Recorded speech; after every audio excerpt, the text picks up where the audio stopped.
Get those hands up and praise and hallelujah.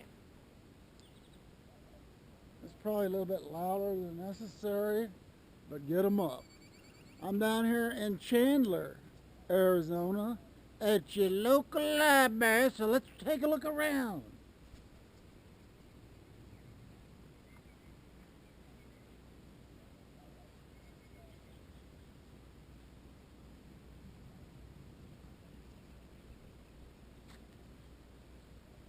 It's kind of a lovely little public library. Now, I've been to all the libraries, I think, pretty much in Phoenix. Library in Mesa, library in Tempe. And most libraries are just de facto homeless shelters. And most libraries are de facto cooling centers. And believe me, if you're in Arizona, you're going to need a cooling center. All right. But the heat in Arizona. I'm going to label as sneaky.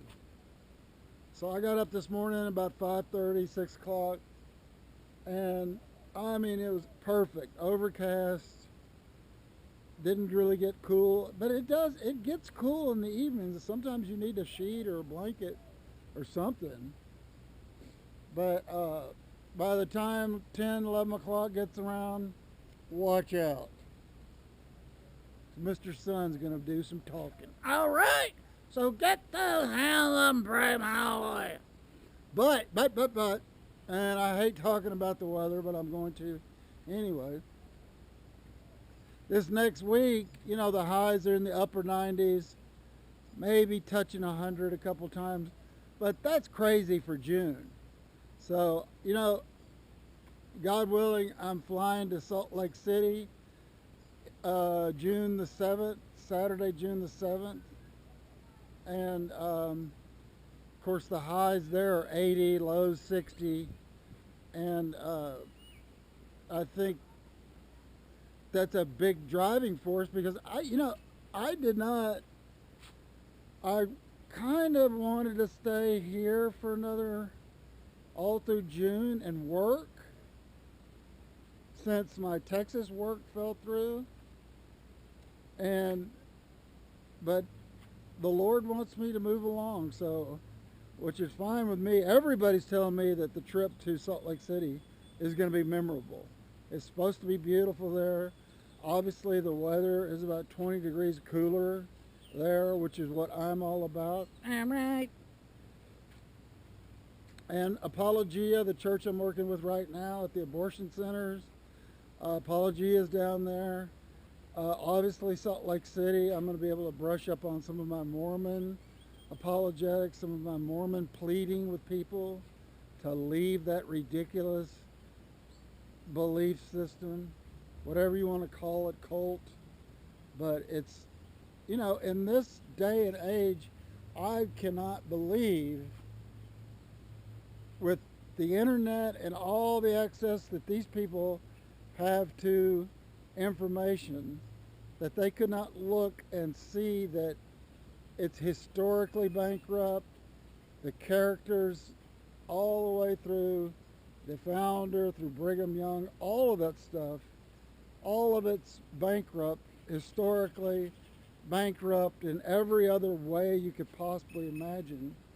I don't know, James White talks a lot about this, and he thinks, I think he thinks that they're just going to implode, that eventually it's just going to go away. You know, the Jehovah's Witnesses are much more resilient. They're just crazy in a different way. Well, a lot different way. But still, everything is so crazy in that stuff. And there's abortion clinics down there in Salt Lake City, or up there in Salt Lake City. So I'm sure I'm going to see some action there. Only thing I'm a little bit concerned about is Salt Lake City transportation. Seems to be a little iffy from what I'm reading about. It's a little bit, they're behind the 8 ball. They've always been behind the 8 ball as far as modern transportation goes. But I don't know, we'll see. they've got a program, I think, for homeless, low-income people. So, God willing, I'll be able to take advantage of that. But yeah, we'll see. I don't know. I've got a few ideas. But the main thing is the cooler weather, and I can thrive in cooler weather. So get the hell improved. Oh! But yeah, I did a update yesterday on the abortion clinic, and man, I was just telling in the last video on this stuff, the Lord just piled on. It's been an intense, almost a crash course in just for me, a whole unexplored area of Christian duty, which is, which is justice, protecting the life of the unborn, standing up for the lives of the elderly, which means no, you can't kill, you can't euthanize people, standing up against the government who are trying to marginalize the low income. And I think in one of the videos I went into a lot of detail, but Arizona is a very, very sick state, and it's only getting sicker. And of course I'm going to a sick state in the sense of their majority religious belief there, and there's so much work needs to be done. So if you're in your nice air-conditioned cars, just pulling through a nice fast food restaurant to get your nice fresh meal, you're not living in reality, okay? But neither was I, because my setup in Tempe was completely wiped out.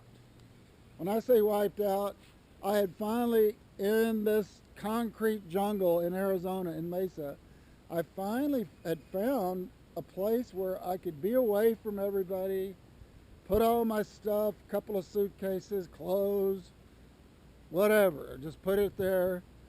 But the Lord gave me a crash case there too.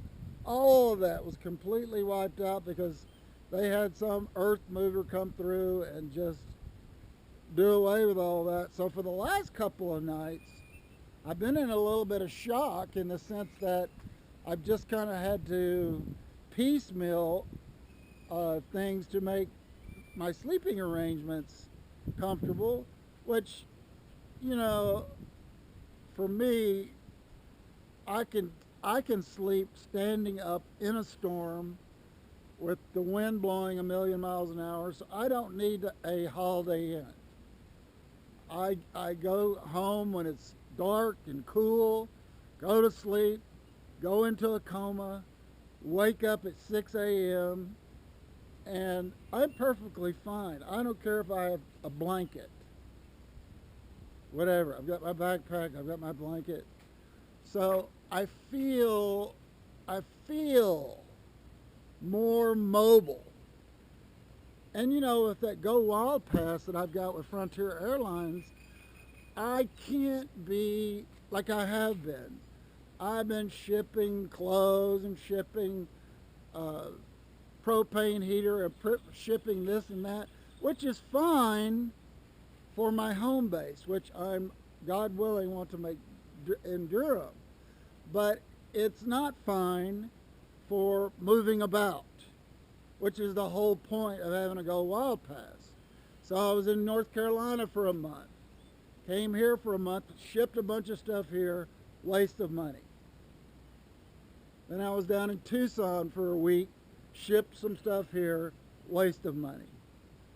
So anyway, I guess it's all right just to ship a few items, but the point is I need to be able to stay mobile. That way I'm not cluttering up my mind with, I gotta have 6 of these or 4 of these, or I gotta have 2 of these.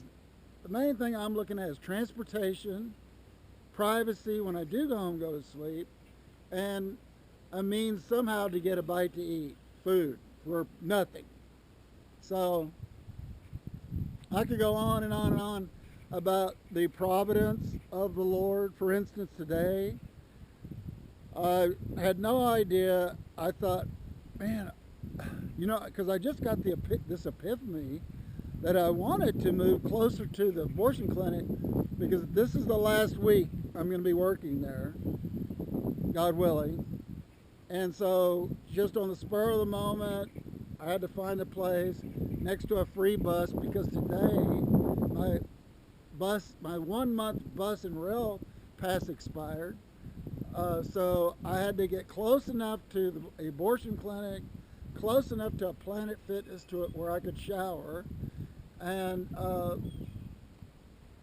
so and it's a freeing, liberating feeling not to have to pull around a couple of suitcases, this and that, and have all the creature comforts, because when you're asleep, you're unconscious.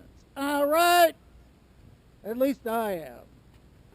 So anyway, this freedom or this liberation from having to have everything, because at first, whenever you have an earth mover destroy all your property, then it's kind of disconcerting, and because you're looking up to the heavens going, what's the point? And then all of a sudden, when you get this liberating feeling, you figure out the point. So anyway, last week here in Phoenix, moving on to Salt Lake City, God willing, and very excited right now since I can see more clearly what the Lord is up to, and so more to come. Get the hell up and pray. Oh!